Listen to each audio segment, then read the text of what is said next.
Hey guys, Tyler and Brent here from AMA Warehouse. We're just going to go over some of the core essentials needed for your next adventure ride. As with your road riding gear, obviously you need helmets, jackets, pants, boots. We'll discuss some of the features and where they differ and why you need those.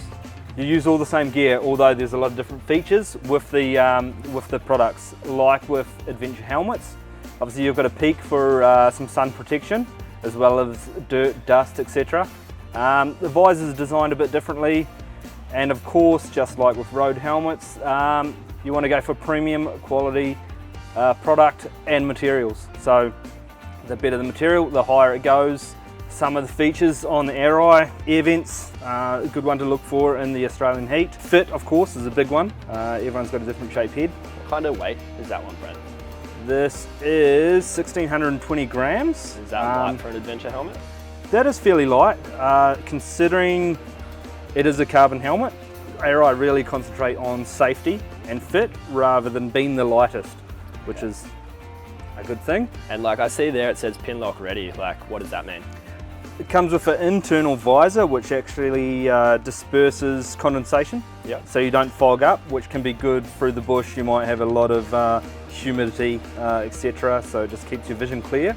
Also air vents in the visor, which actually helps with that and keeping your head cool. Yeah. As well as a dense shell, comes back to materials. Yeah. And that's more of like a circular shell in comparison to like an AGV or say a Shoei helmet that we have here. What's the difference there? I'd say the Shoei is fairly close to the ARI. Yeah. AGV have some nice sharp lines. It can relate to head shape Yep. and the way that it fits. It's just more of a design sort of feature. And with the AGV there, I've seen some adventure helmets, you can actually take those peaks off. So like when you're going on the highway or whatever, like it's not so... Correct. It's Not not the going to catch all aerodynamic, the yeah. wind. Although the AGV is designed to not catch much wind, obviously you see not much interference there for wind. Yep. But you can remove it. Obviously you just pull off the two side caps. Super simple. Yeah, super simple. Catches less wind. Might be better for road use if you're doing some touring. So what's the difference here? Like why would I choose say an AGV over an ARI or an Aero that we have here, or even a Shoei? Like, Probably comes down to the materials. yeah, And the time it takes to make it. So a lot of the Shoeis can be handmade, so the price goes up. They've got a really nice head shape that a lot of people fit.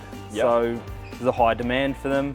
cool. And so what kind of materials are being used in say like the Shoei here that you're talking about? So you've got a tri-composite shell Yep. in the Shoei. So you've got three materials all bonded together with a certain resin. Yep. Then you go to, in this specific AGV, carbon.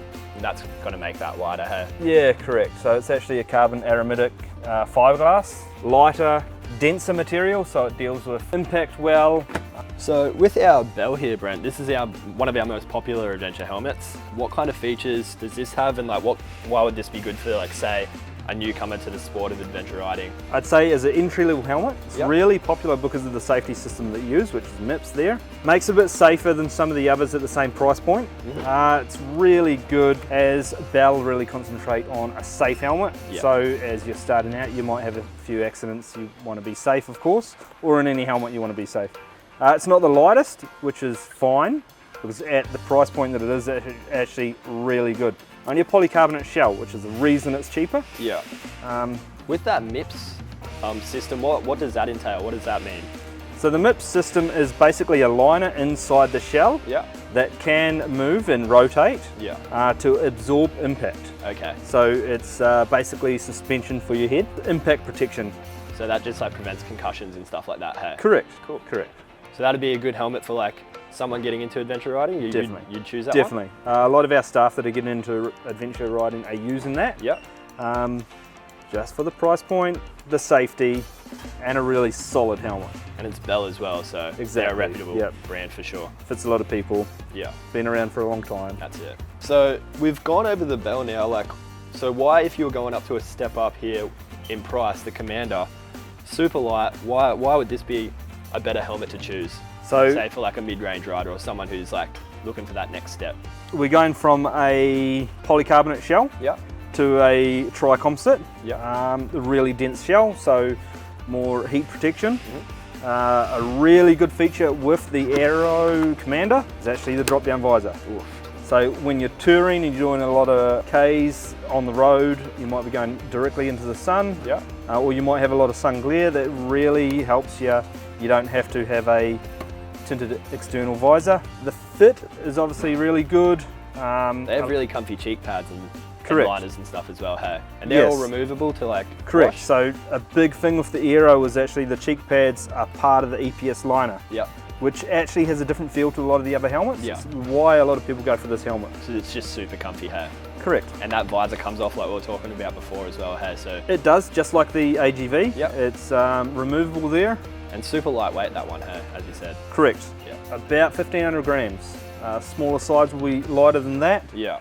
A larger size will be slightly heavier. That's actually the lightest helmet we've picked up today. I believe so. It will be very close to it. Yeah. AGV might be slightly lighter, but Yep. that may be because it doesn't have the drop-down visor. Yeah. But someone doing a little bit more race-oriented stuff might want a lighter helmet. Yeah. Less fatigue on the neck if you're doing big rides. Yeah. So we've covered some of the core essentials needed for our next adventure ride. Is there anything else you want to touch on, Brent?